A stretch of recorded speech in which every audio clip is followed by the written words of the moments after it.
Hello, this video is a bit different. On my last video I got asked in the comments, would you be able to show how you fixed the lug which the draft control pin hinges on?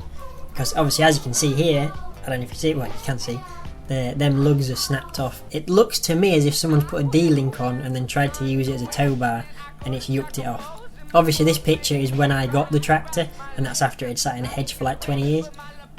So in this video I'll show you how I fixed it.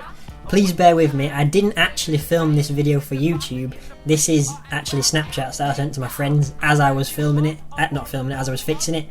So obviously if it looks a bit out of context, that's why, so just bear with me. It wasn't intended for YouTube, but we're making the best of it, and this is how I fixed it.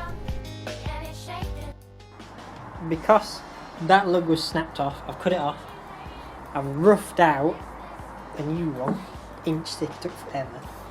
And that's off on there, I can see.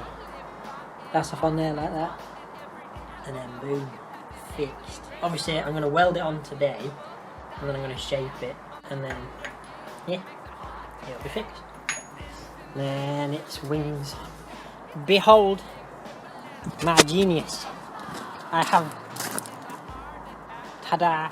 I was thinking, how am I going to hold this in position in the right, because obviously I got to get it square, but I got to get it square that way and square that way, because otherwise the pin won't go through. So I thought, ooh, I'll get some threaded bar, put it through, I've got my nuts, I'm going to lock it in place. Don't have to touch it then, I can put my earth on the bar and then weld her up. But in my infinite wisdom, I might have cut a little bit too much off, because I don't know if you can see my finger through the other side. So I'm going to fill, as you can see, I'm going to fill that like 3mm chasm with weld.